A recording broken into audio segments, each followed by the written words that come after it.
Estamos iniciando mais um programa Viva a Voz Saúde pela Rádio Nossa Senhora de Copacabana, aqui no bairro de Copacabana, no Rio de Janeiro. Hoje é dia 15 de julho de 2023.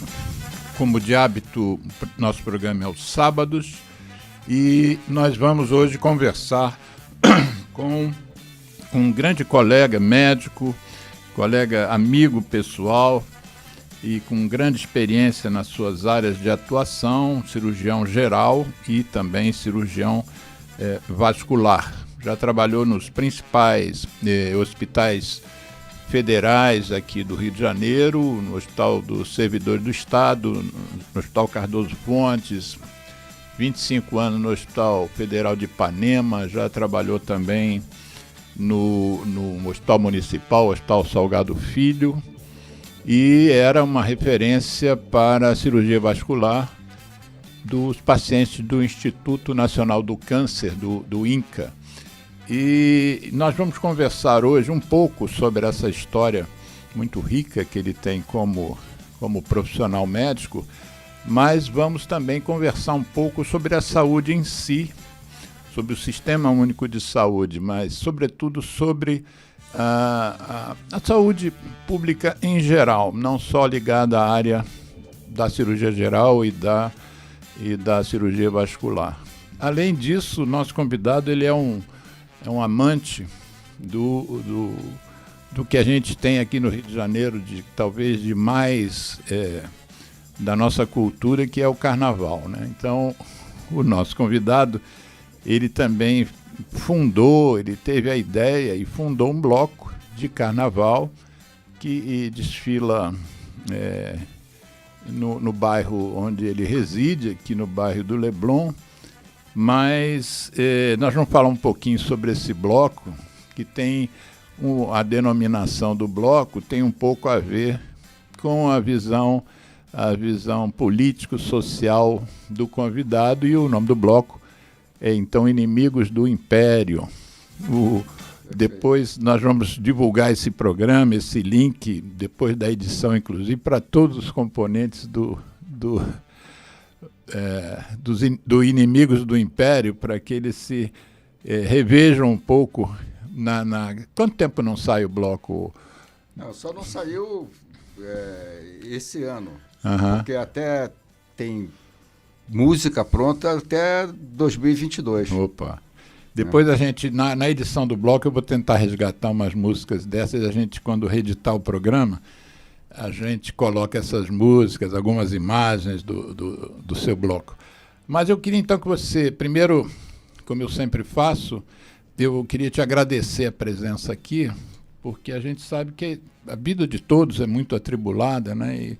E às vezes o fim de semana é um momento assim de você se relaxar e você estar aqui num sábado de tarde, para nós é muito legal e eu fico muito agradecido pela sua disponibilidade. Então, eu queria que você se apresentasse rapidamente aí sobre que aspecto seu você quiser falar, para os ouvintes conhecerem um pouquinho melhor você. Bom, o Alexandre já falou... Perdão, eu não citei seu nome. Eu, inclusive, ensaiei 2 dias para não errar o sobrenome, mas é Sid Nelson Hastenreiter. Ele pronuncia melhor do que eu. Hastenreiter. Exatamente. E você disse que tem esse nome porque a mãe era baiana e o pai mineiro, né? Exato. Meu pai era de Muriaé e minha mãe de Salvador. É por isso que eu tenho esse sobrenome alemão. Mas fala aí de você, Cid. Eu queria primeiro agradecer a oportunidade de estar aqui, porque a minha vida inteira eu fiz uma militância qualquer, sempre dentro das minhas posições político-ideológicas, né? E eu sou daquelas pessoas, eu tenho vários amigos assim também, que têm certeza absoluta que a gente não vem aqui nessa vida a passeio. Então a gente tem que ter algum propósito na vida, porque senão fica só uma questão de sobrevivência, né, de ganhar dinheiro e, como diz no popular, se dar bem. Isso daí a aranha faz, os insetos também faz, a lagosta faz, né? A capivara e tudo mais. A eterna busca da sobrevivência. Isso daí não tem grande mérito, daí é inerente de todos os seres, sem exceção. Então, o homem que está no topo dessa cadeia, inclusive alimentar, porque a gente vive num planeta, né, que para sobreviver nós nos devoramos, todos, sem nenhuma exceção. Então, a gente tem que fazer alguma coisa, e é assim que eu justifico a minha existência, militando naquilo que eu acredito. E como médico, por que te levou a escolher essa especialidade? Cirurgia primeiro, cirurgia geral, e depois a vascular? Eu gostava de algumas outras especialidades de ciências assim, que não se fazia nada, mas eu sempre me achei necessidade de fazer alguma coisa concreta, né, com as mãos. Eu acho que se eu não fosse cirurgião, eu não seria, por exemplo, nefrologista. Eu ia fazer um curso do Senai aí e ser marceneiro. Um escultor. Escultor, fazer alguma coisa desse tipo. Eu tenho essa necessidade, eu conserto as coisas que estão quebradas. E o que fez fazer medicina é porque dessas coisas quebradas todas, eu não gosto das imperfeições. Então eu fui escolher, poderia ter feito cirurgia plástica, mas aí é superficial. Aí fiz cirurgia geral e depois eu me encantei com a cirurgia vascular, que quando eu comecei a me dedicar, no Rio de Janeiro não tinham 12 fazendo a especialidade. Não tinham 12? E você se formou em 76, foi isso? Não, 74. 74, isso. E eu tive assim, a chance, a oportunidade da minha vida de iniciar a minha formação com o Dr. Arno von Bitter-Richthofen. Sim. Foi quem me fez ficar encantado com a especialidade. Sempre procurei seguir os passos desse colega, que é da Academia Nacional de Medicina. Eu tenho ele como paradigma da especialidade. O Arno já esteve aqui conosco no programa e sim, nós fizemos um programa com ele sobre aneurisma. Sim. Foi um programa muito interessante. Deve ter esgotado o assunto. E tivemos a oportunidade, eu puxei um pouco a brasa para a minha sardinha, né? Esse programa é uma iniciativa da minha ONG, o Centro de Apoio ao Tabagista, e falamos um pouco sobre a relação entre aneurisma e tabaco e fumo. E ele deu um show, como sempre, né? Com certeza, com certeza. Foi muito interessante. A aterosclerose com fumo, né? E 90% dos aneurismas são ateroscleróticos, né? Eu não sei a cifra exata, mas é a grande maioria. A gente trouxe um outro convidado também da sua área, que você certamente conhece, né? Eu sei que você conhece, que falamos sobre tromboangeite obliterante, foi o Caiafa. Sim, Jackson Caiafa. Exatamente. Outro colega seu e meu. A tromboangeite está estritamente ligado ao cigarro, porque só dá em fumante adulto, jovem fumante do sexo masculino. Isso. Mas tem umas exceçõezinhas, né? Uhum. Mas como em tudo na medicina, né? Como em tudo na medicina, as exceções são justamente para confirmar a regra. Uhum. Então, tem casos espetaculares que a gente tratou lá no Hospital de Ipanema, no serviço do Dr. Reinaldo Galo, né, na época. Depois eu fiquei 5 anos sozinho no serviço de cirurgia vascular, que o Galo se aposentou e ninguém mais contratou ninguém. Então eu fiquei com o serviço sozinho durante 5 anos. Mas no tempo ainda do Dr. Reinaldo Galo, nós fizemos uma amputação de alguns dedos dos pés, de alguns artérios, e o cara parou de fumar. Depois ele virou maratonista. Virou maratonista. Só porque parou de fumar. O tratamento foi só parar de fumar. Um exemplo desse também é o Drauzio Varela. Sim. Que parou de fumar e virou maratonista também. O Drauzio chegou a fumar, Fumou. Eu fumei, né? Dos 17, estava fazendo vestibular, até os 30 e pouquinhos. E mais ou menos o mesmo período do Drauzio. O Drauzio começou com 17 e parou com 36. E correu a primeira maratona com 50. 50 anos. E corre até hoje, né? Fez 80 anos agora. Ele está muito esse bem. ano, né? Ele está muito bem. Mas você, então, foi sensibilizado lá pelo Arno, assumiu a especialidade e você, na tua história, você esteve em vários hospitais federais aqui no Rio, como eu já citei, inclusive o também municipal Salgado Filho. E Miguel Couto. E Miguel Couto, exatamente. Onde você fez a residência, não é isso? Eu fiz a residência em cirurgia geral, depois fui para o serviço do Arno, onde realmente eu comecei a fazer a especialidade. Isso. Eu já tinha feito o curso do Carlos José de Brito, na Lagoa. Quer dizer, tinham pouquíssimas pessoas, não tinha como. Era difícil desenvolver fora desse... O Arno tinha acabado de chegar do serviço do Vollmar, da Alemanha. Uhum. Então, desde que ele chegou, ele despontou pela excelência, né? Uhum. Das coisas que ele operava e a bagagem cultural dele de medicina, né? Os pais do Arno moravam naquele prédio. O Arno morou lá também. O Arno morou lá, exatamente. Mas aí você, dos hospitais que você passou, que você ficou mais tempo, foi o Federal de Ipanema, Sim, né? Você ficou 25 anos lá, né? E agora, você se aposentou quando? Desses hospitais, dessa vida uma vez pública. Eu encontrei com um colega que eu não via há muito tempo, do Miguel Couto. Encontramos aqui na praça da Cezedelo Corrêa. Em frente à rádio. E aí falei, opa, aí, como é que você tá e tal, não sei o quê. Falei, vamos bem. E você parou? Eu parei, também parei. Ele perguntou, há quanto tempo?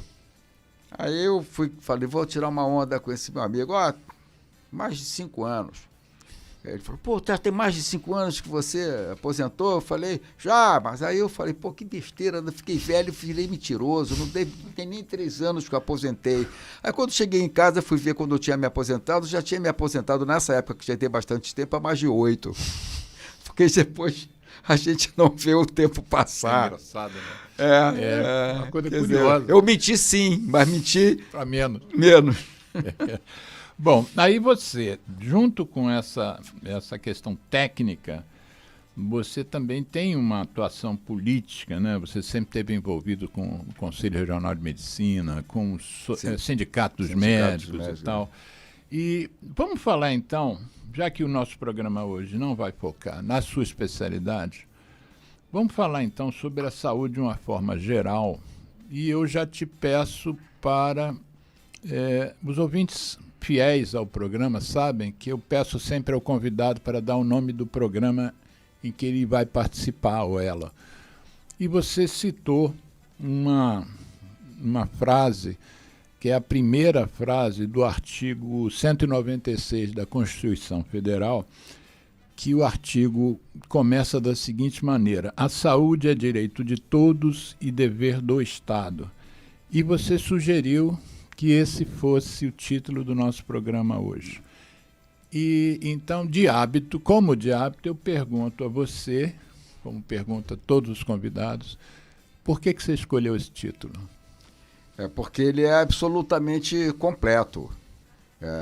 É assim que tem que ser saúde, porque a saúde depende de maneira absoluta nos dias de hoje, no mundo de hoje, que estamos com quantos bilhões de habitantes?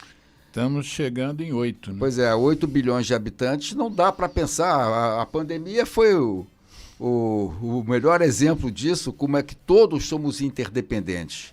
Né? Uhum. Antigamente, há pouco tempo atrás, falando da idade do planeta e da humanidade presente aqui no solo da Terra, né? Há 500 anos atrás, o vírus e a bactéria para chegar vieram de caravelas, né?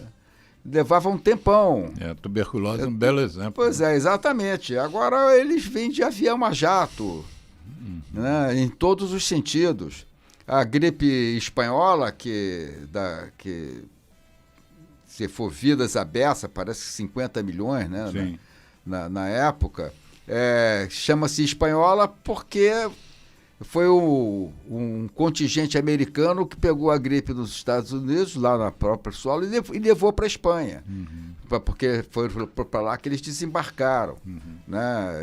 O Brasil também foi. Meu pai era garoto, o meu pai era de 1904, então ele não foi na Primeira Guerra porque era muito jovem, não foi na Segunda porque era muito velho. Mas ele sobreviveu à gripe espanhola lá em Muriaé.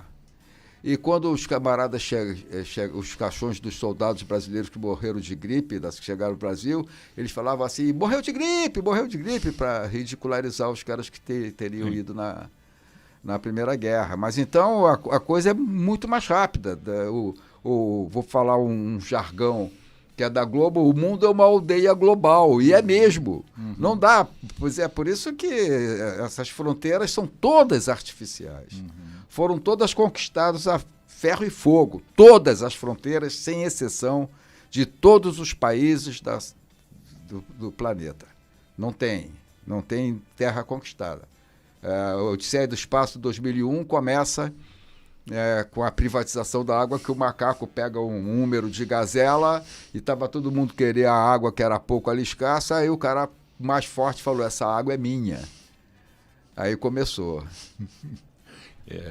E nessa andança que a gente tem aí, já vai há bastante tempo, a gente tem que valorizar o que você está dizendo, né? O Sistema Único de Saúde é um sistema que demonstrou-se durante essa pandemia uma coisa absolutamente fantástica, e que sem esse sistema, o desastre que foi a condução da pandemia aqui no Brasil, mas se você não tivesse esse sistema, um sistema que foi, enfim, definido oficialmente em 1988 pela Assembleia Nacional Constituinte, né? As vacinas, por exemplo, que hoje a gente está tendo um exemplo agora com a vacina da dengue. Os laboratórios privados, as clínicas de vacinação, já que não existe público, né, estão cobrando entre R$500 e R$1.000 uma aplicação de vacina da dengue. E imaginemos, né, se isso tivesse ocorrido com as vacinas do SARS-CoV-2, né, da Covid-19. Nós tivemos mais de 700 mil mortes no Brasil e só não temos o dobro ou o triplo disso por causa do acesso equânime dos imunizantes para a população brasileira. Né? Certamente. Aí a gente vê como a política é fundamental para tratar da saúde. Mas eu queria dizer que o bonito desse artigo 196, que saúde é o direito de todos, a gente tem que entender que a definição de saúde é o que vale para mim, é a definição da Organização Mundial de Saúde, claro, né? Que é o perfeito, é uma harmonia entre o equilíbrio orgânico, psíquico e social. Não dá para pensar em saúde se o camarada não tiver bem socialmente, que seja incluído socialmente, né? Porque a gente tem certamente brasileiros à beça, né? Parece que o número de pessoas do Bolsa Família é de 55 milhões de pessoas. Aí tem um número lá de 1 milhão e não sei quantas chefes de família, mas como tem filhos, acolhe 55 milhões de pessoas. Quer dizer, isso daí é o quê? 25, grosso modo, 25% da população. Mais, né? Mais do que 25% da população. Então, primeiro... A população no último censo deu 2 bilhões, eu acho que 300 mil. Né? Pois é. Então, esse pessoal tem que fazer parte da sociedade. 200 milhões, perdão. 200 milhões e 300 mil, mais ou menos. Pois é. Então, e isso é a luta. Embora eu faça uma especialidade de ponta, que tem aparelhos caríssimos, né? Tem exames, hoje tudo é exame, né? Tem uma angiotomografia computadorizada, é uma nota, isso tem que... Eu acho que todo mundo tem que ter acesso a essa tecnologia avançada. Mas o que não pode, a gente ter aquela cifra, numa época, eu não me lembro, não vou poder dizer qual é, porque simplesmente eu não me lembro, que 85% do recurso para a saúde era gasto com 15% dos pacientes. 85%? Mais ou menos isso. Sim. 80% era gasto com 20%, não sei exatamente Sim. a cifra, mas é um absurdo desses, né? Quer dizer, se você... Então, enquanto a gente faz um transplante de fígado, transplante de pulmão, você apresentou... Há 3 semanas atrás. 3 semanas atrás o tema foi transplante de pulmão. Parece que só no Rio Grande do Sul tem um pessoal que está avançado nisso. Sim. E é caríssimo. E em pessoas que têm um prognóstico de vida muito reduzido. Sim. Como os aneurismas, como as cirurgias de carótidas, esse negócio todo, é pessoal que já está. A revascularização do miocárdio, que aqui no Brasil se faz por excelência, aqui no Rio, São Paulo e tudo quanto que é lugar. Não é para parar de fazer isso, mas tem que... A gente sabe que se o camarada parar de fumar, por exemplo, ele não vai desenvolver uma aterosclerose a ponto de precisar de uma intervenção cirúrgica caríssima. Sim. A gente sabe que na pediatria, se a criança dormir bem, comer bem e tiver moradia, não vai precisar de um atendimento médico. Então o que eu falo em saúde é saúde no sentido amplo. Sim. E não só as maravilhas que o avanço da medicina e da ciência médica podem proporcionar. Deixa eu completar aqui, reforçando o que você acabou de falar. Quando eu fiz essa pesquisa hoje sobre os artigos que falam sobre o acesso universal e igualitário, né, sobre a questão da saúde ser um direito, os artigos da Constituição Federal são os artigos 196, 197, 98, 199 e artigo 200. No artigo que a gente abriu o programa, que tem o título do programa, Saúde é um direito de todos e dever do Estado, diz o seguinte, que isso tem que ser garantido mediante políticas sociais e econômicas que visem a redução do risco de doença e de outros agravos. E isso é uma questão. A outra questão é que o acesso deve ser universal e igualitário e serviços para sua promoção, proteção e recuperação. Quer dizer, além de você dar acesso às pessoas, você tem que dar acesso integral, né? Você tem que acompanhar a pessoa até ela se recuperar. Mas o que eu achei interessante é que dentro da questão do artigo 127 é dado uma ênfase à questão da prevenção. Então, o que você acabou de dizer, também, com muita propriedade, é que o custo da prevenção é infinitamente menor do que o custo do tratamento, né, da terapêutica. Com certeza. E isso está na Constituição. A prioridade, o texto da Constituição diz exatamente isso. A prioridade é para medidas preventivas. Né? É muito bom você relembrar esses artigos da Constituição, que eu vejo que a minha lida é 100% constitucional. Constitucional. Não tenho medo da Constituição. Não faço nenhum esforço para cumprir a Constituição. Exatamente. Então, você que é mais antigo, consegue ser mais antigo do que eu, né? Você se formou em 74 e eu em 78. A Constituição, esta, é de 88, quer dizer, 10 anos depois que eu me formei, 14 anos depois que você se formou. Nós vamos trazer aqui o Luiz Antônio Santini, que foi diretor do INCA. Aliás, a gente não abordou um pouco a sua ação lá no INCA, como cirurgião vascular. A gente acha uma brecha no programa e dá um retornozinho.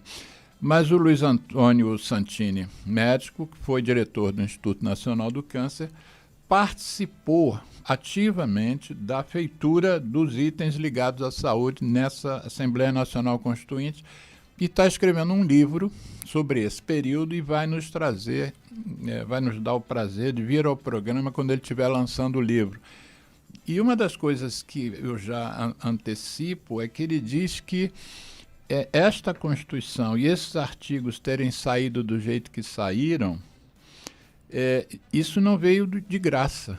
Isso foi um esforço de muita gente, muitos militantes pela saúde pública que lutaram para que esses artigos fossem redigidos desta forma. Então, não precisa você se aprofundar, vamos deixar para o Santini se aprofundar quando vier aqui lançar o livro, mas eu queria um pouco da sua vivência, do que você lembra desse período, o que você pode dizer para quem não viveu. Tem gente que acha que você pode hoje fazer uma cirurgia de ponte safena num hospital público sem gastar R$1. Tem gente que acha que isso não foi um esforço tão grande, sempre foi assim. Ah, não. Fala o que você lembra, mais ou menos. Olha, a profissão de médico sempre foi uma coisa da elite. E até nos grupos de civilização mais, como os índios e coisa e tal, o pajé tem o poder de cura dá um status, dá um poder quase divino. Então, um exemplo real que todo mundo conhece, que ele curava, é o poder que o Rasputin tinha com a família do czar. Né? Ele tinha algumas curas. Relembra para as pessoas quem foi o Rasputin. O Rasputin foi um monge lá da igreja ortodoxa russa que tinha um poder, ele conseguia se infiltrar, falar que tinha poderes e ele aproveitava isso e passava nas armas a família real toda. Ele tinha um poder de todo mundo, porque curou um príncipe lá, uma coisa tal. Mas é o poder do médico. Nós temos o pajé aqui também, é uma figura... que até o cacique respeita. Até o cacique respeita. E então o médico sempre teve muito poder. Para o médico chegar a esse ponto de bolar inserir na nossa Constituição esses artigos para proteger, foi uma evolução muito grande. Muito grande, porque era só a elite que podia fazer medicina. Eu que sou cirurgião, o Pedro Nava, no livro dele, mostra que para você ser cirurgião, no tempo que ele estava fazendo cirurgia, você precisava ser pelo menos sobrinho de um. Senão sobrinho você não podia. Cirurgião. O meu primeiro chefe em cirurgia geral no Hospital Miguel Couto, professor Savino Gasparini Filho, foi discípulo do Mota Maia, e ele contava que ele pegou a época que alguns cirurgiões, quando faziam o tempo principal, que tinham um macete, vamos chamar assim, que era o pulo do gato daquele procedimento, os neófitos tinham que virar de costa para o campo para não aprenderem. Esse é o poder do médico. Né? O indivíduo estava em formação e não podia ver... Não podia. Não podia para não aprender. Porque curar é uma arte que dá tanto poder que só a elite pode fazer. Tudo quanto que é médico já de pouco tempo atrás, filhos de fazendeiros e de gente do dinheiro, iam fazer medicina lá fora. Né? E voltavam. Depois é que demorou muito para começar a se democratizar isso. O Bernard Shaw... que eu trouxe o livro dele, chama-se O Dilema do Médico. Deixa eu mostrar a capa do livro. Vamos ver se vai... Ver se está aparecendo, Geraldo. Tá, Dilema do Médico. Dilema do Médico, escrito pelo irlandês Bernard Shaw. Exato, ele publicou... Deixa eu ver de quanto que é essa edição, Essa edição é de 1953. Sim. Você ainda não tinha nascido. Não, eu sou de 55. Pois é. E se você abrir... A edição, mas o livro é de 1906. O original. A edição é de 53. A edição dá melhoramentos, esse exemplar que está na sua mão. Mas o livro é de 1906. Exatamente. Tem mais de um século. Exatamente. E o que é o Dilema do Médico? O Dilema do Médico é uma peça de teatro que todos os personagens são médicos. Mas para ele explicar por que ele resolveu fazer essa peça, A metade do livro é de introdução falando o que ele acha do médico. Porque o médico era só isso. Então, eu vou provar aqui que o Bernard Shaw, que deve estar em algum lugar ou em lugar nenhum, dependendo da crença de cada um, ele participou da criação do SUS, cara. Eu vou provar aqui, porque quando ele termina a introdução, olha aqui, aqui com o marcador, ele... Quer dizer, a introdução é metade do livro. Para justificar, né? Ele... Vamos lá, que isso aqui é rádio, não pode ficar silêncio, não. Tá bom. Então, assim, passo a resumir as minhas conclusões a respeito do médico e da medicina. Livro que ele veio a público em 1906. Parece assim. O Bernard Shaw, lembrando, ele era um escritor e um dramaturgo, né? Exatamente. Ele era jogava nas 11. Isso. Né? Não. Ele tinha horror. Nada é mais perigoso, artigo 1º. Nada é mais perigoso que um médico pobre, nem mesmo um patrão ou um senhorio empobrecido, porque faz qualquer coisa, porque ele ascendeu a uma categoria que tem que ser rico. Então, vou pular vários, é tudo muito gozado. Olha só. Como ele achava isso, que todo mundo está ali para fazer carreira, para poder enriquecer, o artigo 6º é municipalizai o serviço médico e sanitário. Por isso que você associa, né? Exatamente. Não, o aí SUS tem... ao dilema do médico. Exatamente. Usai a vossa saúde, inclusive ao ponto de gastá-la. É para isso que ela serve. Gastei tudo quanto puder de gastar antes de morrer, e não vivais mais do que deveis. Ele achava tudo isso. Ele era ácido mesmo. Muito ácido, né? E aqui ele fala que o médico tem que ter emprego e ter um salário fixo e passar para a população todo o conhecimento dele. O que não vem acontecendo. Você falou da Covid aqui, a gente sabe que essas famílias que tratam de saúde com o pessoal de redes hospitalares privadas, eu não vou citar nomes, a coisa é muito claro, triplicaram a fortuna em 2 anos. Eles lucraram muito com a pandemia, mas muito, para lá de muito. Até você citou um negócio muito exemplar, que é a vacina para dengue, está custando R$500. Outra coisa que eu quero falar também, que é muito oportuna, o Arthur Lira pediu a saúde para administrar. Ele nega. Ele Claro, diz que não. Ele nega, mas pediu. Por quê? Porque é um lugar que... Eu acho que quem roubar o recurso da saúde pública, para mim é paredão, porque é um assassino, porque a verba é uma só. Se você rouba algo para si, né, você deixa de atender, porque ela não consegue. A verba é uma só e é escassa. E é escassa. Então, quando você põe no bolso o dinheiro que era para comprar, adquirir mais recursos para tratamento da população, você está literalmente matando. Que é por isso que o Bolsonaro vai ter que responder na justiça o assassinato de 200, 300 mil pessoas.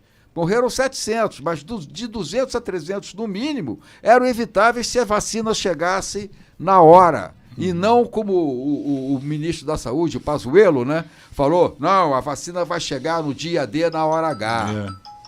Porque essa pressa, eu me lembro de uma frase do Pazuello, tá tocando o celular do nosso convidado aqui, mas é uma música interessante essa, hein? E eu que não conheço o celular dele, não tenho a senha.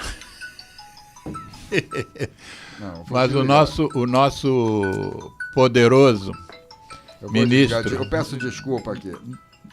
Não, mas bota a musiquinha para tocar que tá bom. Vocês sabem, desculpe a pergunta, qual a porcentagem do dinheiro da saúde que vai para o SUS? Existe essa informação? Não, eu não tenho, eu sou péssimo nisso, sou péssimo. Mas deve ser bastante, né?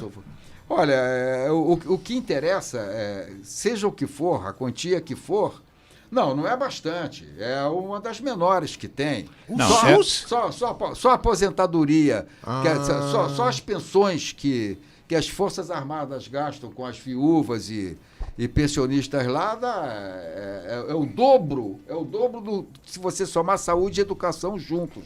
Mas o dinheiro da saúde vai para os militares? Não. Não.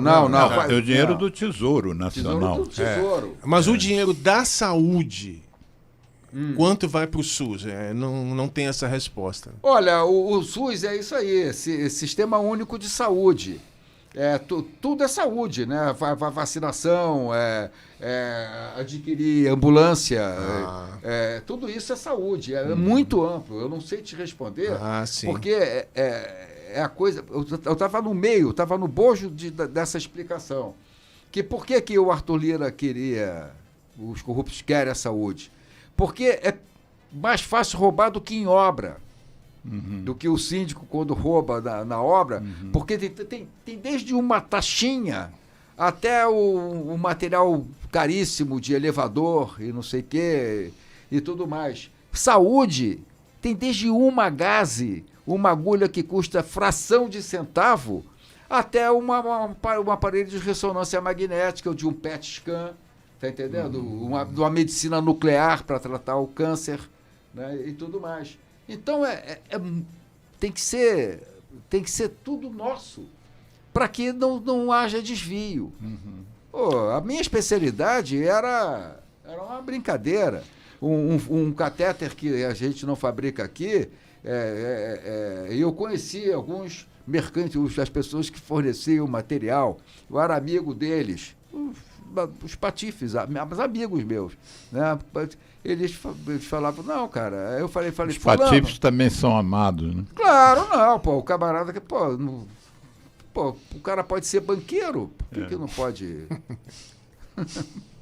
Mas eu queria concluir aqui. Conclua. Aí eu chegava pro meu amigo e falei assim, olha, se vocês simplesmente importassem, que eles importavam legalmente, às vezes de contrabando.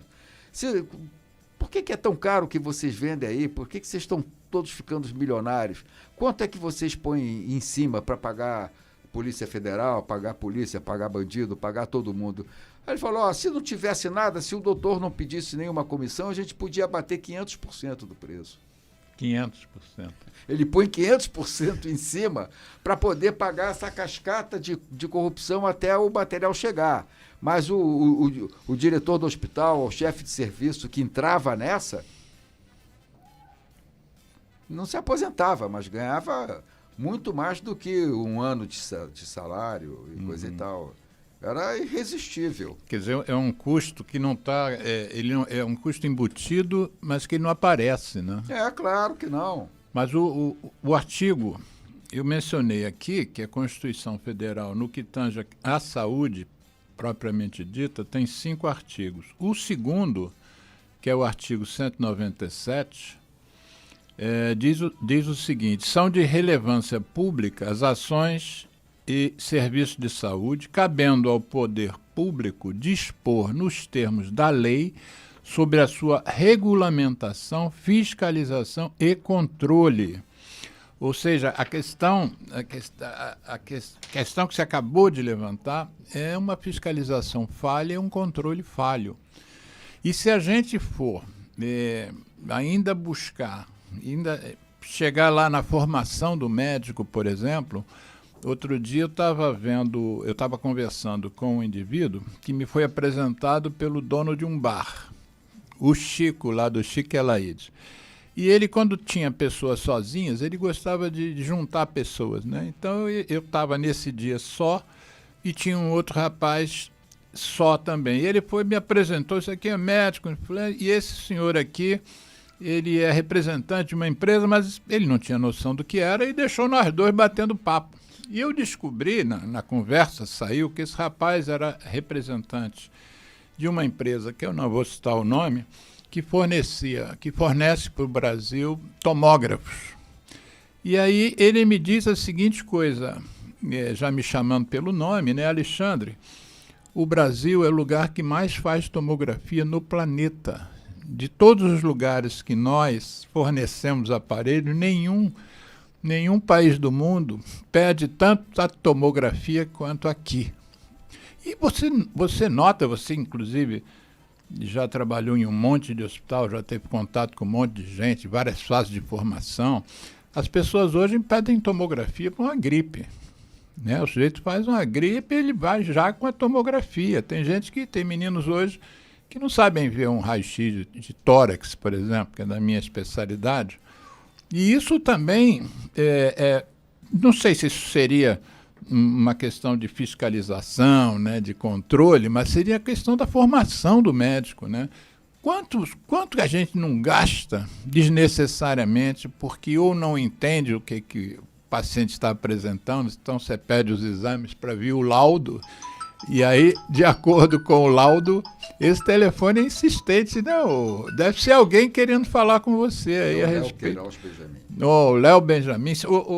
Se alguém quiser entrar aqui no programa, eu vou até dar um número aqui, o número do nosso estúdio é 21, prefixo do Rio de Janeiro, 3649-3411.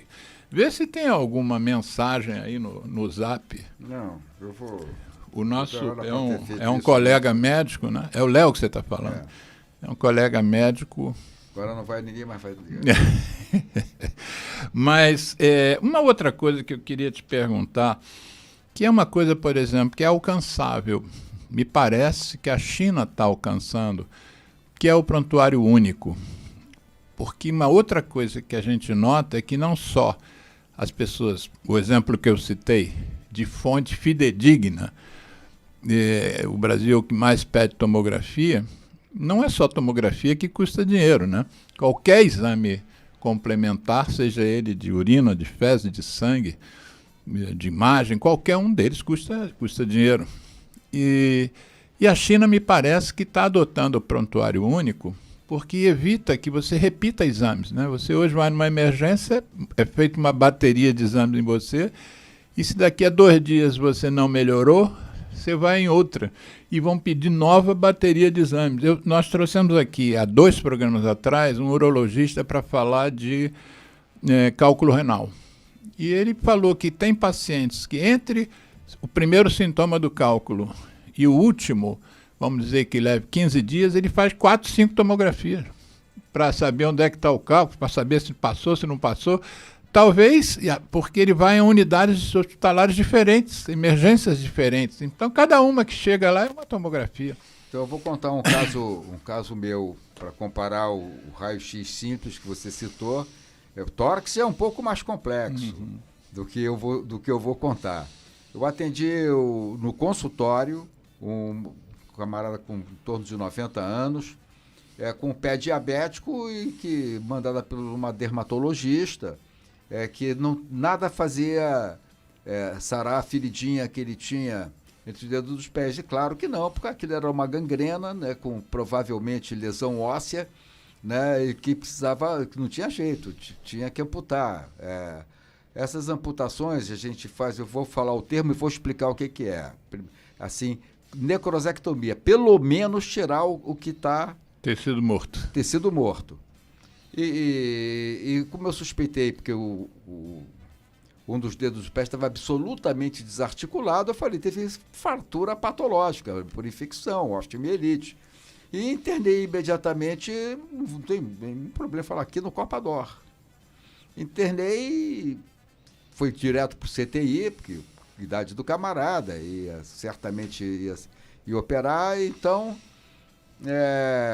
o clínico, o garoto, colega bem mais jovem, falou, já pedi tudo e não sei o quê, vou pedir uma ressonância. Não, aí eu falei, no exame específico eu quero fazer um raio-x de pé. Ele falou, mas doutor, raio-x, por que o senhor não pede uma ressonância magnética? Aí eu falei, porque basta o raio-x para eu ver, eu vou fazer uma coisa muito grosseira para eu ver o nível de amputação, para me ajudar na escolha do nível da amputação. Aí ele falou, mas tem um problema, porque o raio-x só vai dar o laudo amanhã, e a ressonância te dá o laudo na hora. Aí eu falei, mas eu não quero o laudo, O senhor não quer o laudo? Eu falei, não, eu sei ver. O que eu sei ver. Faz o raio-x. Mas foi uma luta. Às vezes eu desisto, não tenho paciência de discutir. Tá, então pede, porque dá muito trabalho discutir com esse pessoal, inclusive com o paciente que é doutrinado por esse mesmo raciocínio, que chega no consultório e fala, eu vim aqui para o senhor fazer um Doppler. Eles são bem afetados, falam Doppler não, são afetados, que eles certamente eles querem ser sócios do country, ter um Doberman, né? E então, se ele é do country, ele tem um Doberman e pede um Doppler. Aí, então, eu falo assim, eu não vou pedir o seu Doppler, porque eu ainda não te examinei. Não, mas eu quero fazer o Doppler. Doppler assim, é uma espécie de ultrassonografia, né? É o ultra... desculpa, é um aparelhinho... Eu tenho Doppler portátil em casa, que com a característica do som eu faço 95% dos diagnósticos. Eu não sei até nem aonde precisar e nem o tamanho. O Doppler por imagem, e é colorido, mas é uma convenção do próprio aparelho, põe azul e vermelho, fica lindo, né? Então, que também não é necessário, mas é bom, é confortável você ver o Doppler colorido. Ele, ao mesmo tempo que faz o ultrassom, por isso que ele é chamado de duplex scan, que é um duplo escaneamento. Ele mede fluxo. Se algum colega tiver, é aquele efeito da física. O engenheiro entende muito mais de Doppler do que médico, porque é efeito Doppler-Fizeau. Que só o que está em movimento que é detectado, o que está parado. Então, se você põe o transdutor na caneta, aquilo que encosta na gente, em cima de uma artéria, por exemplo, não tem fluxo não aparece colorido nenhum, fica preto, porque não tem fluxo. Sim. E é um fluxômetro junto com uma ultrassonografia. Então você tem uma imagem bastante razoável e também tem o espectro sonoro que também te ajuda a dar o diagnóstico e a gravidade. Mas aí você estava falando que o paciente já chega para você fazer um Doppler. Às vezes eu explico, quando eu tenho paciência, eu falo assim, vou explicar por que eu não vou pedir. Porque o fulano de tal, que é o reputo como o melhor ecografista do Rio de Janeiro, né? Vai chegar, vai pegar o meu pedido e falar, o Cid não examina o paciente, o camarada está com a perna fina, todos os pulsos palpáveis, para que ele pediu Doppler? Né? Por isso que eu não vou pedir para você. Às vezes o paciente sai indignado porque ele tem direito. Sim. Quando tem direito, porque ele paga o convênio, então tem direito, mas não está pensando na minha reputação, nem na lisura do meu atendimento, não. Ele foi lá para fazer um Doppler, para ele poder passar com o Doberman dele e do country. Então, quer dizer, você vê que não é o nível social, nem o poder aquisitivo do camarada que faz o cara fazer besteira. Não é, e não interessa. O médico caiu em absoluta desgraça e se ridicularizou tanto e ficou tão reacionário a essas propostas do SUS, que são bastante banais, que em 2018, entre o primeiro e o segundo turno das eleições, quem ganhou para o Conselho Regional de Medicina foi uma chapa que, ao tomar posse, isso está documentado. Está documentado. É só entrar na internet, no Google, que você acha. Posaram fazendo arminha. O que causou a minha indignação, e eu mandei para esse conselho daí, mandei para o conselho que ainda não tinha saído, né, que tinha que fazer alguma coisa, porque fere o artigo 3º das normas fundamentais, que o médico não pode apoiar nada que prejudique o ser humano, do ponto de vista psíquico, orgânico e social, e psicológico também. Então, como é que a minha categoria, que foi feita para salvar, né, hoje, toma posse do conselho de classe fazendo arminha com a mão? Quer dizer, aí, o que você pode esperar dessa categoria, meu amigo? Né? Então, por isso que eu faço coro com o crítico da minha categoria, o Bernard Shaw, e outros tantos colegas que militam com a gente. Nós fomos anticandidatos ao Conselho Regional de Medicina, né? Várias vezes. E perdemos todas, porque a gente fazia uma vaquinha e conseguia 8 mil, 9 mil reais para fazer panfleto, que se fosse distribuído de mão em mão para cada médico do Rio de Janeiro, a gente não conseguia imprimir panfleto para dar na mão de cada um.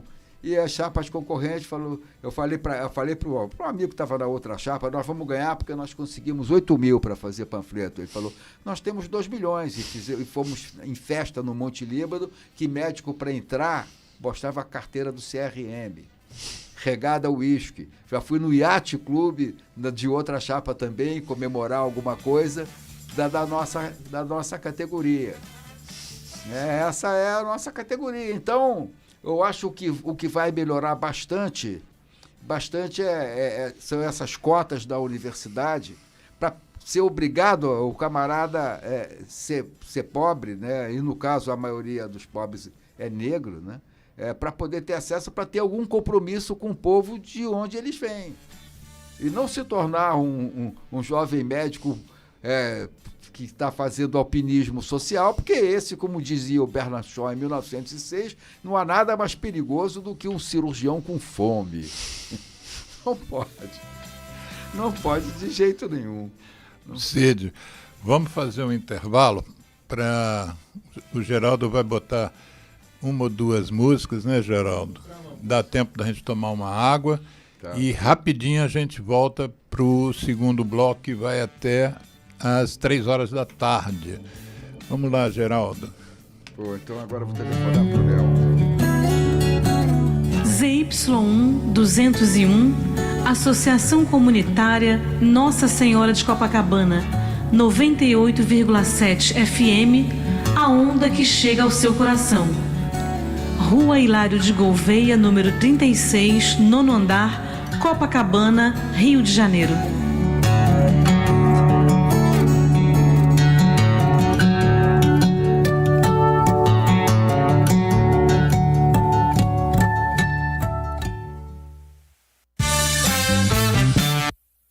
Eu me chamo Tony Garrido, junto de Vange Souza, a gente convida a dizer não ao cigarro, não ao tabaco.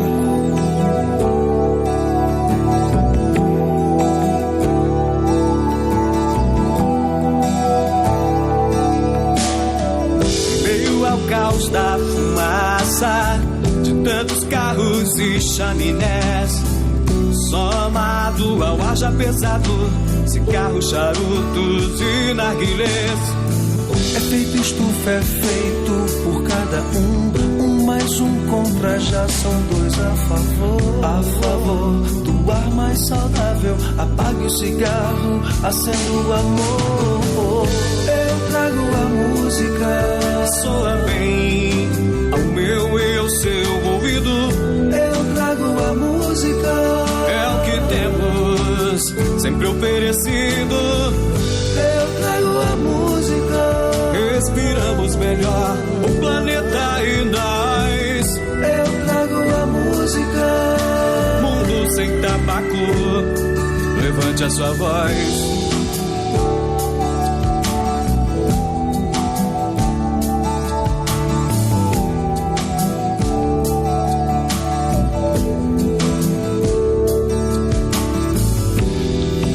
Eu trago a música, soa bem ao meu e ao seu ouvido.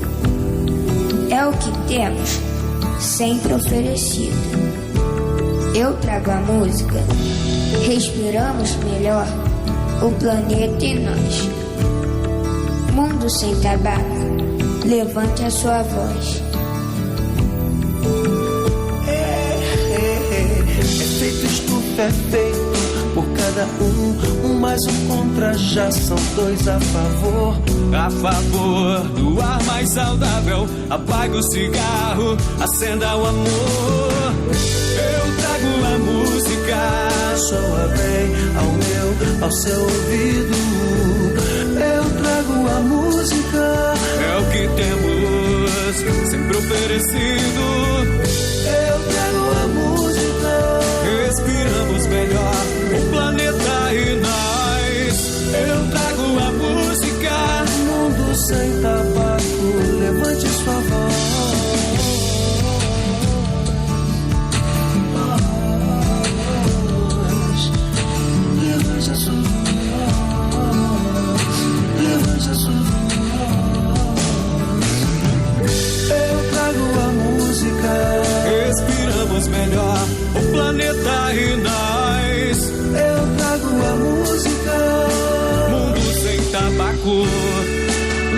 ouve a sua voz. Eu me chamo Vange Souza, junto de Tony Garrido, a gente te convidou a dizer não ao cigarro, não ao tabaco.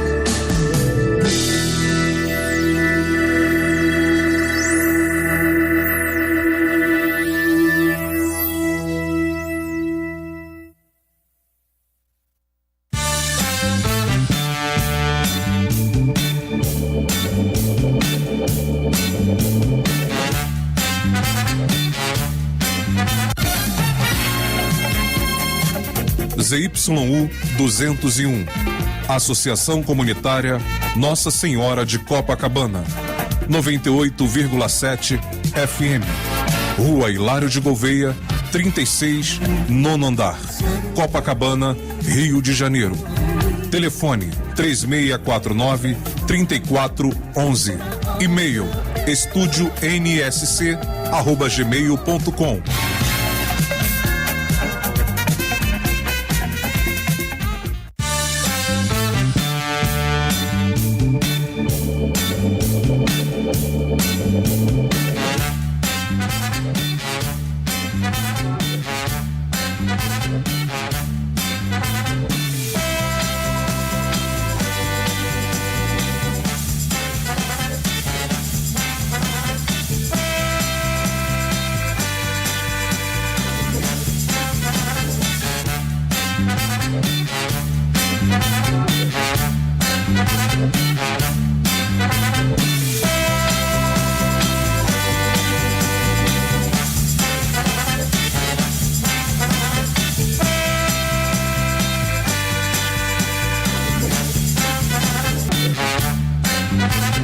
Então, estamos reiniciando o programa Viva a Voz Saúde.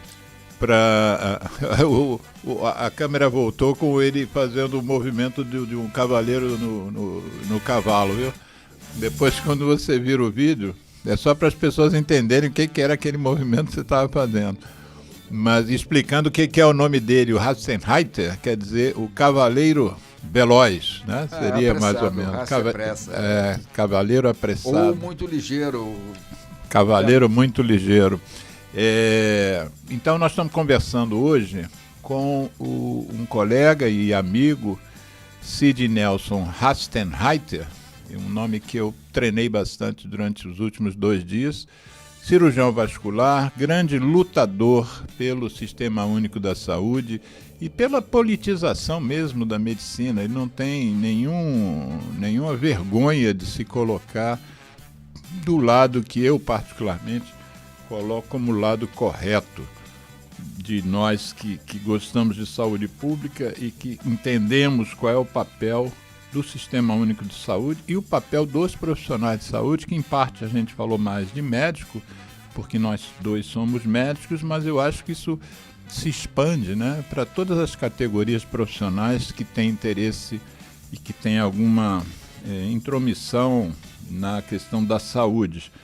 No primeiro bloco nós falamos dos artigos da Constituição Federal que abordam a questão do Sistema Único de Saúde, sendo que o primeiro deles, que é o artigo 196, deu o nome do programa, escolhido pelo convidado: a saúde é direito de todos e dever do Estado. Eu me lembro de uma frase que uma deputada do Partido dos Trabalhadores usou para definir o SUS. Ela estava abrindo um Dia Mundial contra a Tuberculose lá em Brasília, no Congresso, eu não me lembro o ano, mas não faz muito tempo, e ela manifestou a sua opinião sobre o SUS, dizendo que seria o maior programa de inclusão social do planeta. Às vezes a gente esquece de que a saúde talvez seja o maior bem do ser humano, né? A gente fica a história do ovo e da galinha. O que é mais importante, a educação ou a saúde? Aí eu mesmo já me fiz essa pergunta várias vezes. Aí eu penso que sem educação não haveriam os profissionais de saúde, né? Não haveriam os técnicos da saúde, não haveria o pessoal de nível superior. Mas, por outro lado, sem a saúde os professores não conseguiriam ter ensinado as pessoas, né? Então eu acho que saúde e educação, eles deveriam ser intocáveis, né, do ponto de vista de interesse político, de interesse financeiro, de interesse de barganha. Nós defendemos aqui no programa várias vezes essa questão que saúde e educação deveriam estar num patamar fora do patamar normal das negociações partidárias, políticas, as negociações as mais variadas. E o que a gente nota é que não é a realidade, né? Os interesses, muitas vezes escusos, não poupam a saúde, e você já citou aqui no primeiro bloco algumas situações bem pertinentes e preocupantes em relação à cobiça por estas duas pastas, se bem que às vezes as questões são tão toscas que eu não vejo nem tanta cobiça pela pasta da educação, né? Você não vê muita guerra, ninguém querendo a pasta da educação, mas a da saúde. Eu queria voltar um pouquinho ao início do bloco anterior, em que você se apresentou e em que eu introduzia as suas atividades nas mais variadas unidades aqui do Rio. Mas eu esqueci de falar com você da sua participação como referência em cirurgia vascular do Instituto Nacional do Câncer. O que você não era do Instituto, né? Você foi contratado pela fundação que dava apoio ao INCA, né? Qual foi a sua participação? Por que um vascular era importante dentro do Instituto, para os pacientes do Instituto?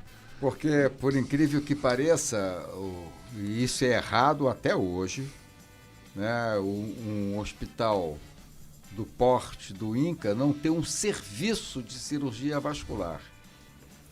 Vou citar só uma coisa.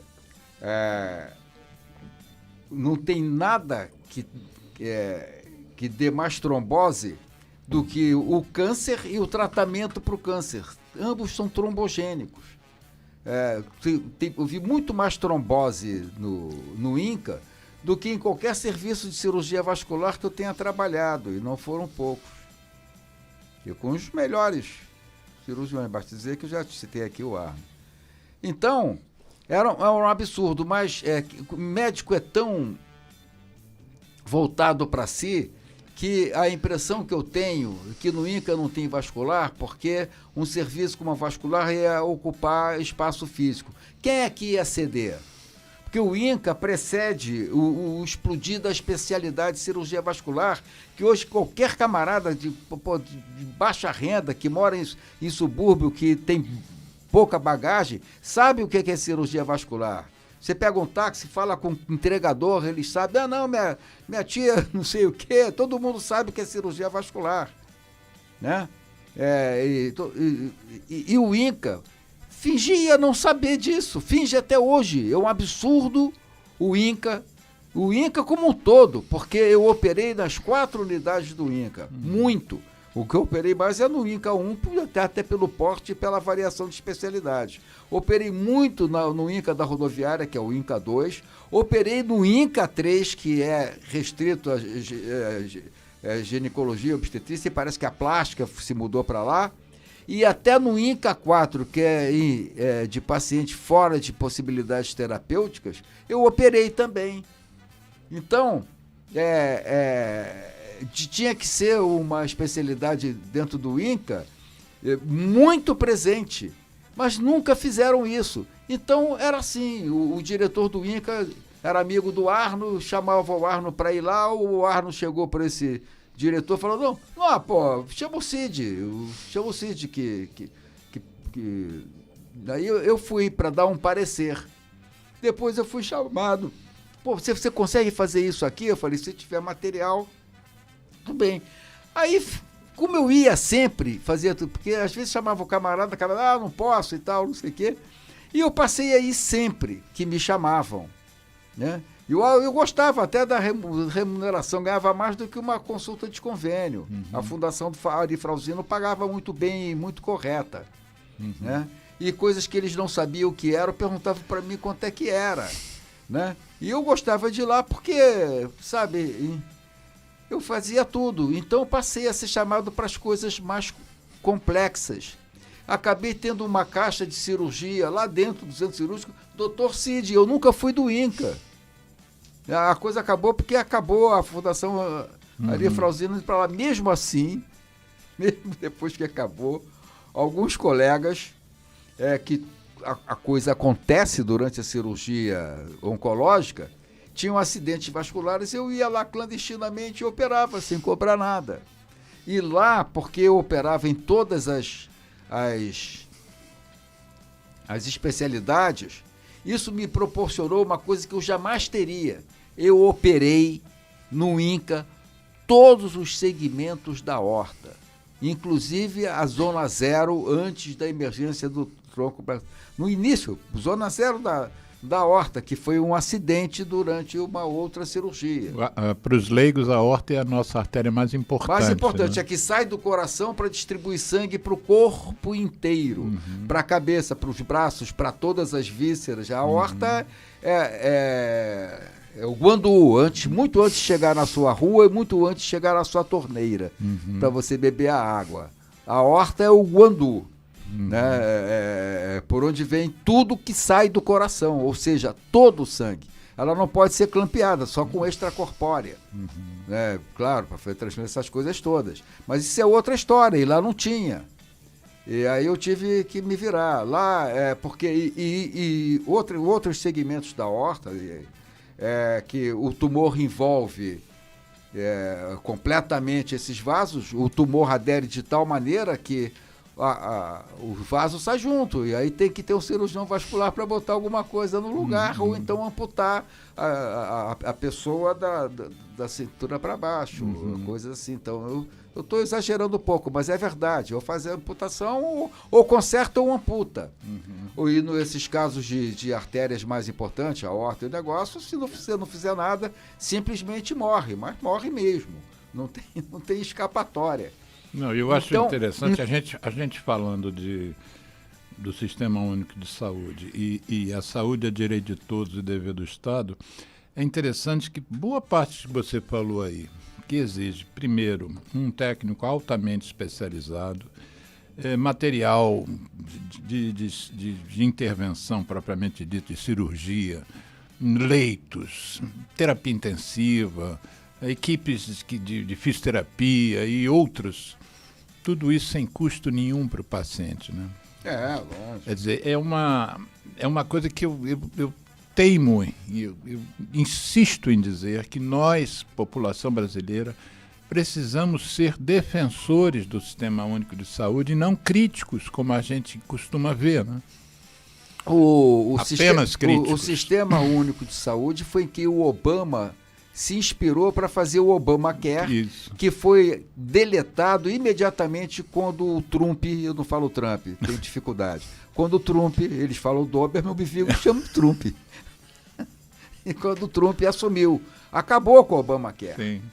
Porque a medicina hoje, sem nenhuma dúvida, e aqui no Brasil, ao mesmo tempo que tem esse sistema gratuito e do povo, né, e dever constitucional, nós temos aqui uma medicina privada milionária.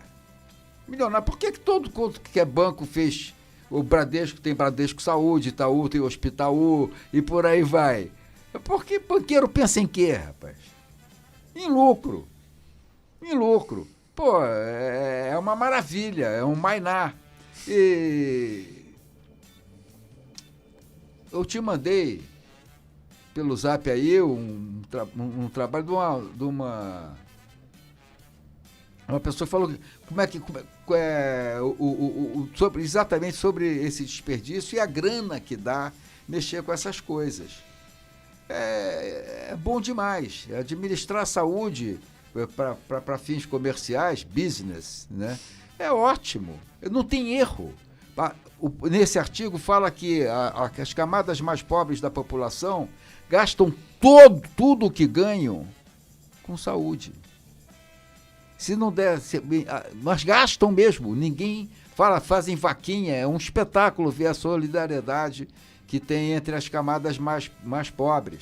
Arrumam dinheiro, mas pagam. Pô, eu tive alguns pacientes particulares sendo mandados por pacientes que eu atendia em hospital público, isso não é que lotava meu consultório, mas era uma parte de coisa. Não tem nenhum problema, quanto é que é, doutor, tá aqui, aí vai ver onde que mora, para lá de Caxias, meu amigo. Quer dizer, se alugou um carro para vir, porque a pessoa está capengando e não sei o quê, gastou com tudo, com a consulta, que é o que eu também nunca explorei, mais o carro para ir, voltou, gastou 1.000 pratas num dia. Uhum. Eles não medem, porque ninguém mede sacrifício para pagar se não tiver a saúde. Então, poxa, aí vem um sistema único de saúde, que o meu sonho é que esse sistema provoque a falência de todos os planos dos banqueiros, né? A luta contra o SUS é muito grande, porque contraria uma porrada de interesses. Interesses pecuniários, de grana. Pois a verba para a saúde é grande. E deveria ser maior, porque agora tem esse negócio. Se você der, que você falou na sua fala anterior, que não sabe o que nasceu primeiro, né? O ovo ou a galinha. O ovo ou a galinha, falando de saúde e educação. Tanto a saúde quanto a educação se chama conhecimento. O conhecimento é a principal característica de nós pensantes, né? O Homo sapiens. Uhum. Não é? Essa que é a principal característica, porque esse negócio de especialidade foi criado porque acabou o tempo dos sábios. O Leonardo da Vinci, por exemplo, era um sábio, ele era médico, arquiteto, guerreiro, ele sabia tudo. A definição de sábio, de uma maneira grosseira, era o cara que conseguia reunir todo o conhecimento que existisse na época dele. Isso não é mais possível. Se você for fazer citologia, tem um camarada que só estuda a mitocôndria, quer dizer, uma organela da célula. Nem célula, mas ele sabe o que é. Quer dizer, eu estou caricaturando, né? Não é bem assim. O cara tem que ter uma bagagem. O Da Vinci chegou ao helicóptero, né? O desenho, pois helicóptero, paraquedas e tudo mais. Mas o que acontecia? Não tinha como fabricar aquilo com Dacron. Não é? Eu tenho um livro em casa, do pai do Dr. Saboia, que é um tremendo cirurgião geral, um craque dessa cirurgia robótica e tal, que o pai dele foi discípulo desse Mota Maia, que eu falei no início. O Mota Maia trocou a aorta sem nenhum exame além do exame de sangue, não existia exame de compatibilidade, nada de imunologia. Estava morrendo um camarada, precisava operar uma aorta, ele tirou a aorta de quem estava morrendo, já com morte cerebral, e botou na pessoa que estava precisando. Isso está escrito e documentado, né? E deu certo. E não tinha nylon para costurar, não. Ele fez tudo com fio de seda. E com êxito, a mulher viveu mais de 15 anos, depois morreu atropelado de infarto. Mas está tudo documentado, tem o nome da paciente. Eu tenho esse livro. Ele nunca é lembrado nos congressos, esse livro. Eu tentei colocar. Sabe? Você tem o nome do livro? Eu tenho o livro. Não, o livro chama-se Enxertos Arteriais. Uhum. É do pai do Saboia. O Saboia falou, eu não tenho o que fazer com isso, que não é meu ramo. Você quer? Eu falei, claro! Claro que eu quero. Tira uma foto quando a gente reeditar o programa, vou botar essa imagem da capa desse livro. Desse que Desse eu pego sei. Facilmente na internet. Do Bernard Shaw eu pego. O dilema do médico eu pego. Mas eu digo desse enxerto. Sabe onde foi isso? Foi no Miguel Couto. Um hospital que a gente lavava seringa e lavava agulha, né? E que tem, quando fazia a cirurgia geral lá, tem vários pacientes andando aí pela rua que foram costurados com o meu fio de pesca que já era de nylon. Fio de pesca? Fio de pesca meu, que eu condicionava e ia para esterilização para poder usar nylon, porque ninguém tinha. os poucos fios de nylon para fazer face de acidentes de corte e tal, não sei o quê, e o Miguel Couto é o hospital da Zona Sul, né? Então, a gente... Hospital de emergência, né? Exatamente, então atendia tudo lá, né? Tinha até uma que a gente chamava de ponte aérea Miguel Couto, e um outro hospital aí, que o camarada, tinha um especialista que fala, se o pé tá limpo é porque tá calçado, se tem calçado tem dinheiro. Aí vinha, transportava para o serviço particular. Era assim, mas eu quero falar ainda sobre o fio cirúrgico. O fio cirúrgico, de fino para fazer face, a gente dava o nó com a pontinha do fio, com o porta-agulha, não usava as mãos, para poder depois colocar numa solução chamada Germe Kill. Quer dizer, matador de germe. Pegou o Germe Kill. E ali ficava boiando aquele fio de nylon, chegava outro para costurar, a gente passava um soro assim e costurava outra pessoa.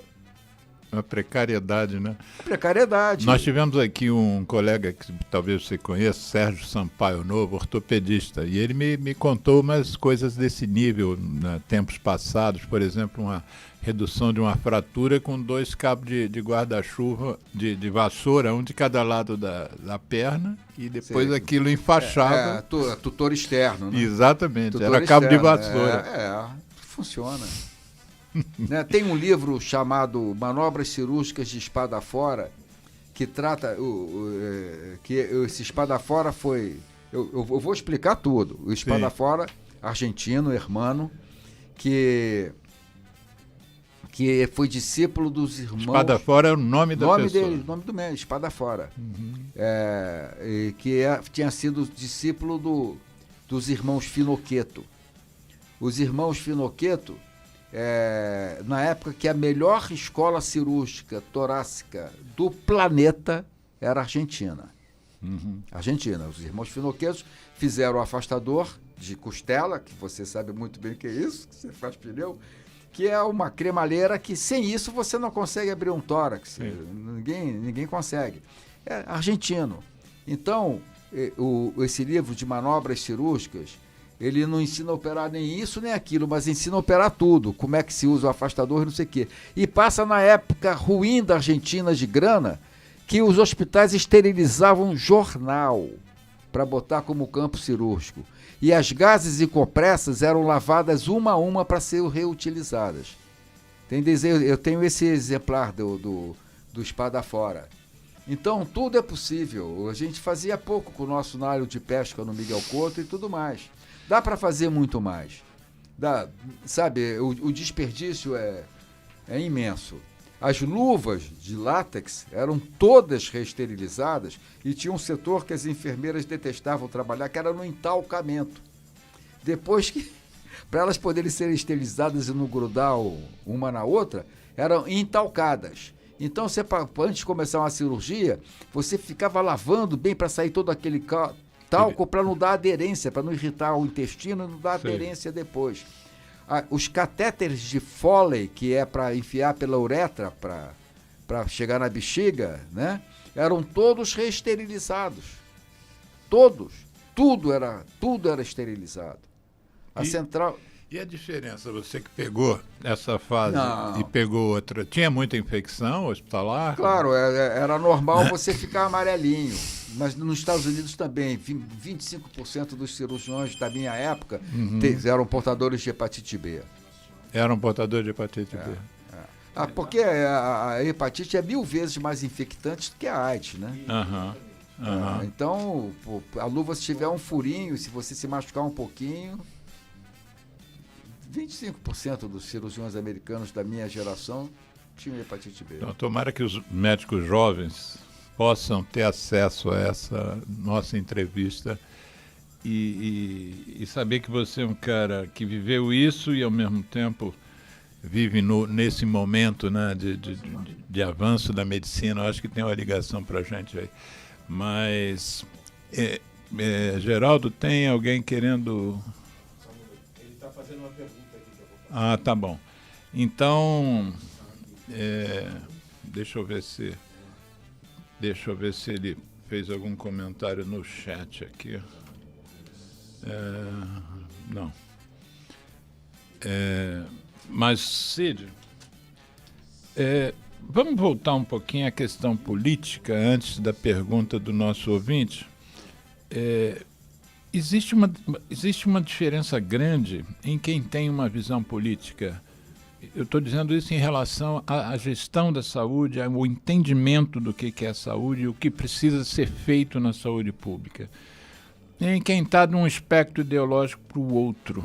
Como é que você vê o que é importante fazer, que a gente talvez não esteja fazendo bem em relação a isso, com um pensamento de esquerda?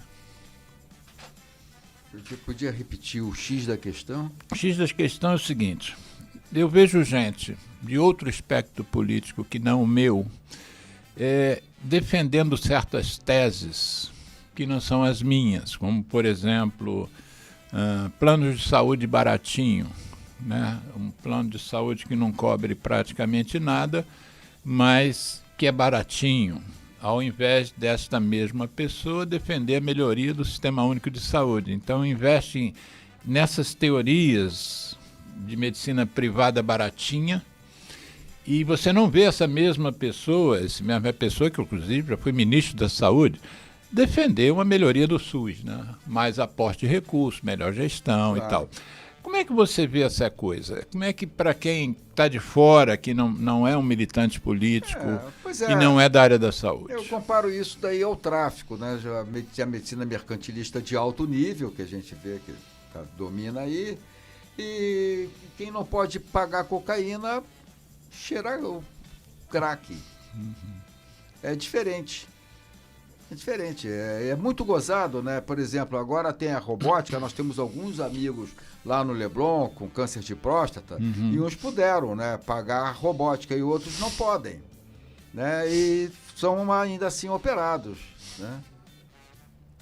Todo mundo sabe qual é a diferença entre um e o outro. No início não tinha diferença nenhuma porque eles estavam treinando. Aliás, aqui nesse livrinho também fala que Dilema do médico. O dilema do médico. Livrinho de uma forma carinhosa. Livrinho de uma forma carinhosa. Que quando o médico não pode receber os honorários, quando ele vai fazer uma cortesia ou qualquer coisa, ele, no mínimo, está usando o paciente como material didático. Não tem como ser diferente. Eu quero até mostrar a medicina é um negócio tão sagrado, tão envolto dessas coisas, que na Itália, lá no sul da Itália, nos lugares mais... o norte é mais desenvolvido.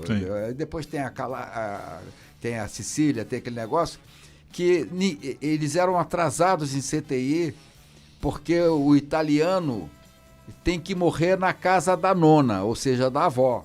Não pode morrer fora da casa. Então, quando o camarada começa a apresentar sinais de que precisa de uma assistência intensiva... O caso está ficando mais grave. Exatamente, a família vai e fala assim, não fica aqui não, vai para a casa da nona. Fica difícil. Até hoje...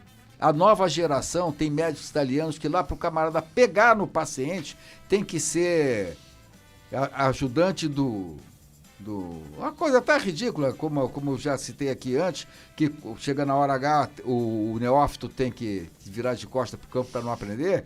Lá na Itália o cara só encosta no paciente com 5 anos de formado. Antes disso não encosta. Então a garotada de lá vem toda para cá e vão dar plantão de graça na nossa Baixada, que tem um atendimento que às vezes não tem naquela zona de conflito entre árabes, aquela zona, como é que é o nome da faixa de Gaza? Na faixa de Gaza. A Baixada às vezes mata. Mas, então, os camaradas voltam para a Itália como cirurgiões expertos e fazem o que querem. E a grande parte fica aqui mesmo, porque fica aqui é mais legal. Eu conheço um colega nosso, cirurgião, eu esqueci o nome dele, mas ele trabalhou comigo muitos anos e também era do Miguel Couto, né? Que nós já citamos aqui, um hospital municipal de emergência. E ele disse que um italiano foi baleado e foi parar na emergência, né? Porque o SUS também tem essa a SUS não olha quem, né? Que você pode ser italiano, recebe de presente uma bala de revólver ou de fuzil e é atendido gratuitamente em qualquer unidade pública. Claro. Enfim, e esse Miguel Couto veio... Assim é a filosofia de Ofim Moreira. Veio um médico italiano acompanhar esse italiano que foi operado lá e passou por todo o pós-operatório lá no Miguel Couto. E o italiano ficou lá vários dias, com a aquiescência da direção do hospital e tal, e ele entrava em cirurgias para acompanhar. E ao final, quando o italiano recebeu alta, ele comentou com esse meu colega: esse mês e pouco que eu passei aqui, eu vi mais cirurgias pesadas, com arma de fogo pesada, do que toda a minha vida na Itália. 40 dias de Miguel Couto. Geraldo, quem é que entrou em contato conosco? Então, é o ouvinte Arthur Mota. Sim. Aí ele perguntou como ficou a responsabilização dos dirigentes do Conselho Federal de Medicamentos. Deve ser de medicina, não é não? É verdade. Conselho Federal de Medicina. Está escrito aqui medicina. Sim. Como ficou a responsabilização desse conselho por terem que negaram a pandemia e foram a favor da cloroquina? Como é que ficou a responsabilização deste conselho? Bom, essas perguntas são sempre feitas não a mim, mas ao convidado. Então, cabe você. Arthur Mota, obrigado pela pergunta. Olha, até agora, esses camaradas que fizeram propaganda da cloroquina e tal, pertencentes ao Conselho Federal de Medicina, tinham que sofrer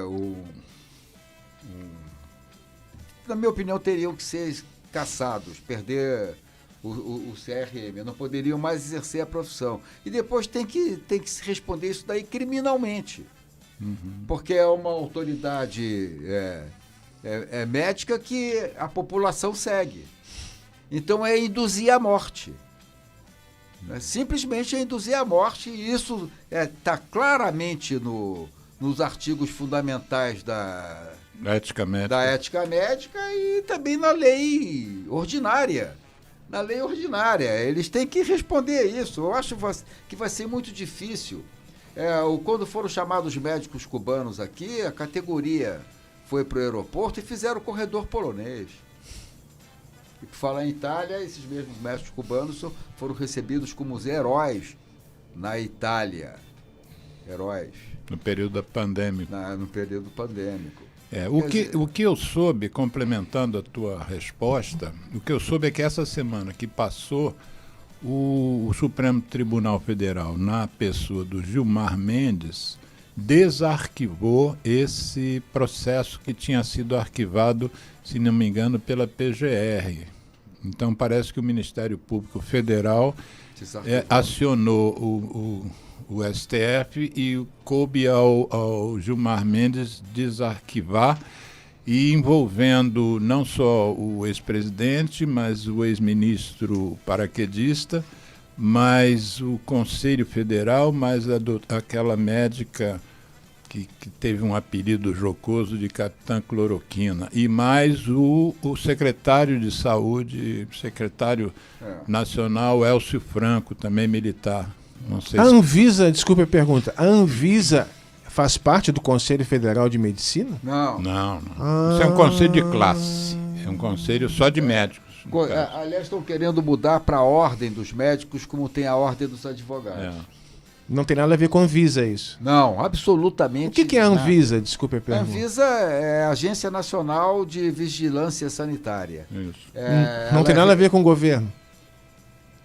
Tem, né? É uma autarquia do governo. Sim, mas só que a Anvisa e outros órgãos,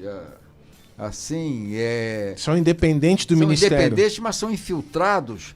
Por exemplo, uma vez que foi para a Anvisa, o cara foi questionado, ele pertencia ao grupo de saúde complementar, a convênios, e ficou lá presidindo a Anvisa. Voltando ao conselho, ao Código de Ética Médica, o que eu jurei que ia, quando eu me formei, tinha um Código de Ética Médica que era fininho assim, igual a Constituição americana, que é a mesma desde o George Washington, né? Que participou Benjamin Franklin e tudo mais, né? Era fininho, muito fininho. Eu tenho, que eu não achei, eu ia trazer. A primeira edição do Código de Ética, assinada, que virou o CRM número 1, pelo Juscelino, que era médico. E ele foi o CRM número 1. Juscelino Kubitschek foi nosso presidente. Foi nosso presidente, exatamente, o CRM número 1. Porque antes você trabalhava com diploma pregado na parede do seu consultório, né? Hoje não, hoje não precisa nada. Você tem CRM, carimbo, número. Acabou, carimbo e número, né? Mas nesse mesmo Código de Ética que eu jurei, que era fininho assim, tá lá que a medicina é uma profissão e o médico vive única e exclusivamente do seu trabalho, cobrando os seus honorários. E que não pode ser explorada comercialmente, política, de maneira nenhuma. Esse artigo iria inviabilizar a existência de convênio. Aí foi suprimido esse artigo. Ou foi pulverizado e caído em um monte de outras coisas. É fácil, é só pegar o Código de Ética quando eu me formei, ainda era esse. Daí é muito recente. Eu conheço vários colegas de valor que participaram da elaboração do novo Código de Ética, que tem a grossura de uma Bíblia para mim. Não dá, né? Não dá. Eu acho que tinha que se a medicina voltasse para o Código de Ética Médica, que não é perfeito, mas que, se alguém for ver hoje em dia o Código de Ética Médica, vai falar, não, isso daqui é de comuna, não tinha nenhum comunista. Nenhum. Porque é muito rigoroso. E à luz desse Código de Ética, que foi o que eu jurei que eu ia nunca transgredir,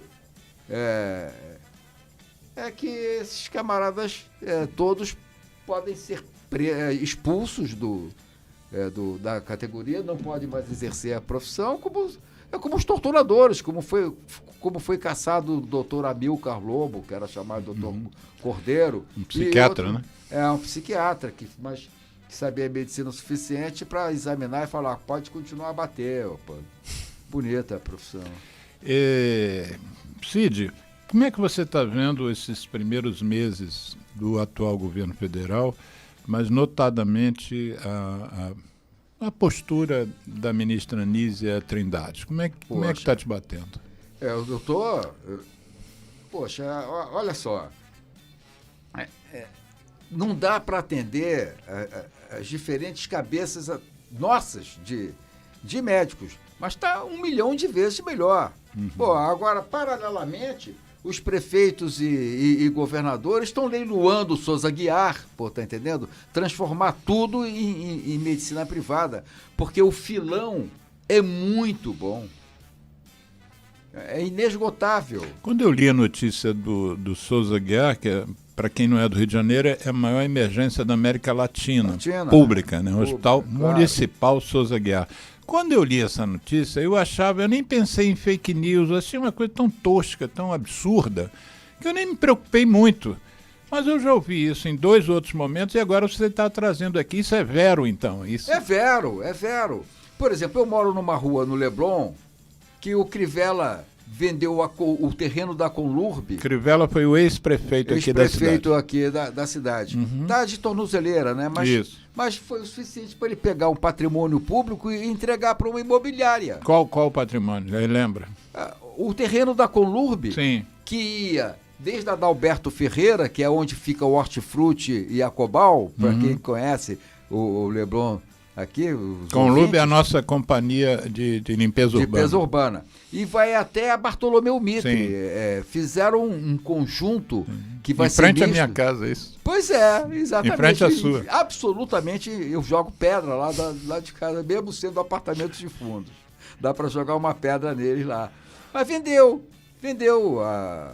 empresa Mosaic, uma tremenda construtora imobiliária e tal. E ia vender também a Cobal. Aí teve um movimento no Leblon inteiro, porque aquele espaço aéreo aberto é um patrimônio do bairro, né?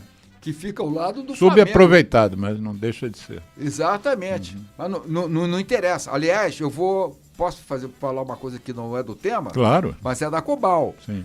Né? A Cobal foi criada para que o produtor trouxesse a produção dele e vendesse diretamente para o povo. Companhia Brasileira de Alimentos. De alimentos, exatamente. E houve até um movimento, mas era para acabar com as feiras. Que todo mundo até hoje quer acabar com a feira, porque ocupa um lugar público e coisa e tal. E não conseguiram acabar com a feira, mas a Cobal depois foi desvirtuada e tinha boate na Cobal ali de Botafogo, lojas de lingerie e tudo mais, delicatessen, muito boas. E hoje o plano gestor que está sendo aprovado agora pelos vereadores do Rio de Janeiro estão querendo mudar toda a área de exploração, inclusive do nosso bairro do Leblon, mas Jardim Botânico, Gávea, ruas residenciais podem ser exploradas comercialmente. Pois eles são mais fortes, né? E a especulação imobiliária está engajada nesse processo, né? A gente mora numa cidade que um edifício grotesco, o Barata Ribeira 200, que foi motivo de um filme, de uma peça de teatro, que fez alguns decentes moradores fazer com que trocasse o número de 200 para 192, porque era um negócio apelidado de JK, janela e kitnet. Se você abre a porta, tem que frear rápido, senão cai pela janela. E isso sempre passa, pelas autoridades. Aí depois todo mundo reclama que Copacabana é um bairro que, se todos saírem à rua ao mesmo tempo, não cabe. Precisia do Mar foi o que projetou Rio de Janeiro, foi Copacabana. Foi Ipanema e Leblon. Ipanema é muito recente. Sim, o Leblon era o subúrbio da Zona Sul. Exatamente. E a Copacabana, onde a gente tem o grande prazer de ter o nosso estúdio aqui da rádio, que leva o nome da Nossa Senhora de Copacabana. Nossa Senhora de Copacabana, onde eu fui batizado, meus pais casaram, fizeram bodas de prata. Nessa igreja aqui. Nessa antiga. Era uma antiga, estilo rococó, que era aqui, onde hoje é onde a gente está. Isso. Nesse prédio aqui. Você foi batizado aqui nesse terreno? Neste terreno, eu fui batizado aqui. E meus pais fizeram bodas de prata aqui também. Você pegou isso, Geraldo? Não peguei. Seus pirralhos são assim. o Cid, infelizmente, como sempre, o nosso programa precisa encerrar. Foi com muito prazer que eu tive com você hoje aqui. Nós que somos amigos de tantos anos, nos conhecemos há tantos anos e dividimos ideias, muitas inclusive que nos aproximam. E eu queria pedir a você para ter a liberdade de passar os seus contatos, que você me autorizou, não é isso? Para que, se alguém quiser prolongar, assim, sugar mais o seu conhecimento, enfim, fazer alguma solicitação técnica ou política, que você nunca se furta de mostrar o seu posicionamento político, eu vou passar aqui para os ouvintes e depois na segunda edição do programa, a gente bota o texto na tela, né? Então, o celular que você se disponibilizou é o seu celular, que é o prefixo do Rio de Janeiro, que é o 21, e os números 98136-5900. 98136-5900. E você também disponibilizou o e-mail, que começa com o seu nome Cid, C-I-D de dado, e junto um pedaço do seu sobrenome. Início do meu sobrenome. Isso, Hast, H-A-S-T, de tatu. cidhast@gmail.com. Eu sempre pergunto aos meus convidados que dão e-mail, você é dos que dão e-mail que responde e-mail também, né? Se a pessoa mandar, você responde. Claro. Então já é uma garantia. Menos comercial, esses não respondem, não. Já é uma garantia de contato. Eu só quero corrigir o meu e-mail, porque o meu é Gmail, não é Gmail não. Sim.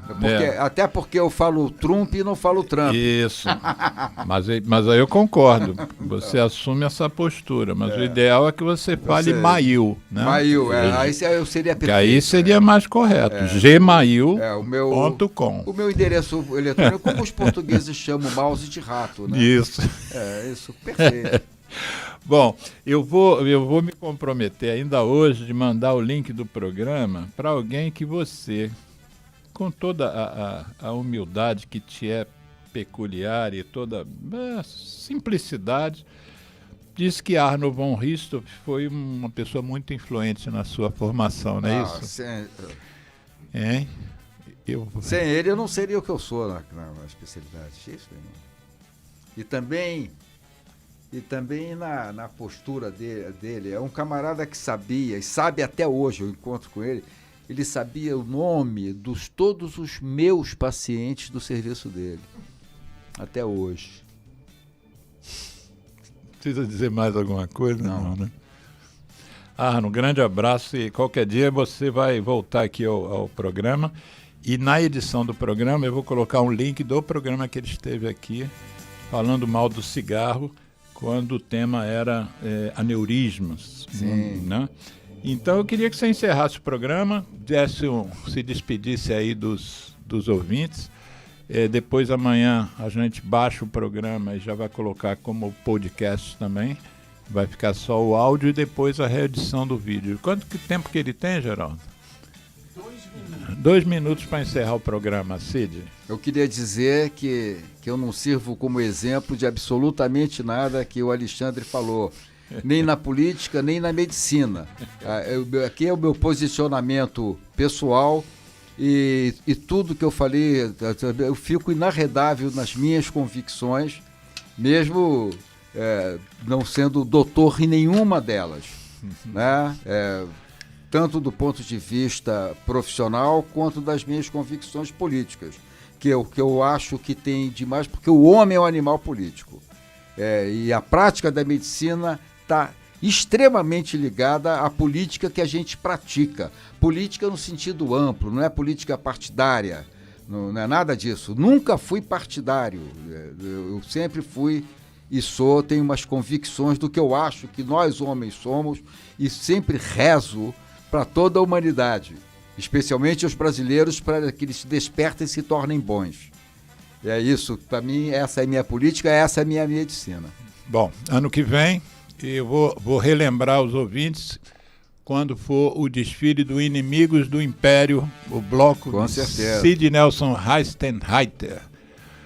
Geraldo, obrigado pelo apoio de sempre aqui na parte técnica do programa. Sem você, esse programa não ia ao ar, nem pela rádio, nem pelo site, nem pelo YouTube. E aos ouvintes, um bom final de semana. Presente aqui na luta, também diretor, fundador, na verdade, o organizador do bloco Os Inimigos do Império, Dr. Cid Nelson. É médico, mas sobretudo também compositor. Esse samba que vai rolar hoje também, como todos, a letra do companheiro aqui. Então, Cid, você deve estar feliz, porque você dá seu recado sempre, em forma musical, em forma artística. E hoje aqui na Praça São Salvador, qual é o mote? O mote é sempre o mesmo, né? É o Tio Sam.